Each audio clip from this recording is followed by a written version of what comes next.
the 7 creative thinking killers that we have identified in our research over those 12 years, and we work with a lot of organisations, come up with 7 key killers.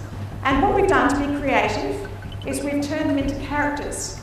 So we designed a game, it's a Cluedo-style game. We have Mr. Beau Rock-Racy, bureaucracy, in the CEO's office with crushing coercion. So we're looking at what are the weapons, how is it happening, why is it happening, where is it happening. And we've come up with gangs of killers. Let me introduce those characters to you very quickly. The control group, you think about bureaucracy.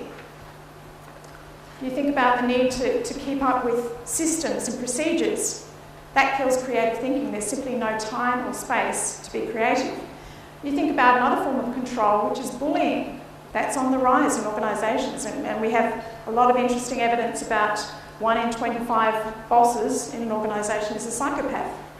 And they've studied psychopaths and criminals in prisons, and they found that psychopaths and criminals, psychopathic bosses actually have 3 traits that are more common in organisations than they are in the prisons. Think about fear, so the fear family. Think about how fear can kill creative thinking. So it's the fear of taking risks. I don't want to try that in case I fail. It's the fear of failure. It's the fear of the unknown. We haven't tried that before. We haven't done that before. That can really limit creative thinking. Insulation, the insulation clique.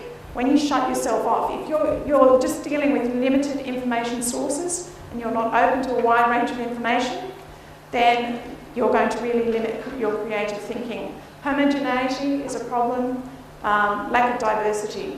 Narrow-mindedness, so the narrow-minded mob, these are people who rely on their expertise, and expertise narrows your focus rather than broadening your focus.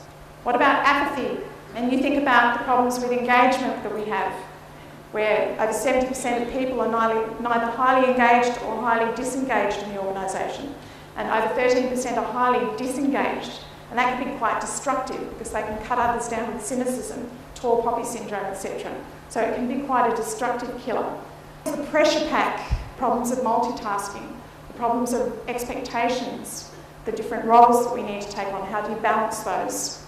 When you're under stress, you go into the fight or flight mode. It's a basic psychological response. If you're in that fight mode, you're running on adrenaline. Your body can't keep up with that constantly. It's supposed to be just a temporary state to get you out of trouble, but you end up trying to run on adrenaline, and that kills the brain cells in your body. It impacts your body as a whole, your health as a whole, obviously. But particularly in the brain, it kills the brain cells, and the hippocampus is unable to replace those brain cells.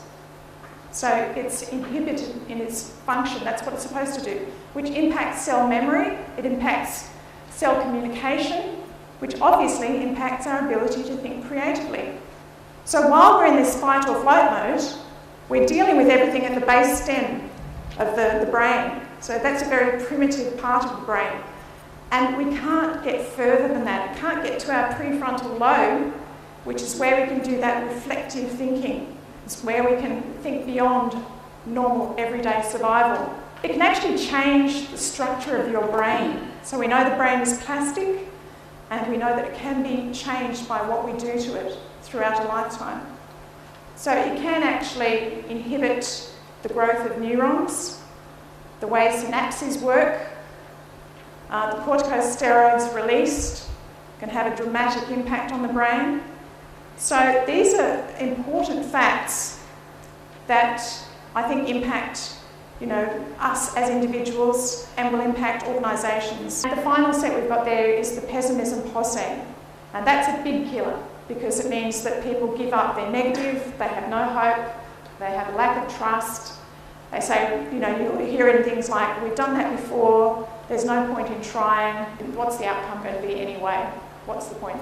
So a very quick overview of the 7 killers. There's a lot more detail in the book if you wanted to read up more. Thank you.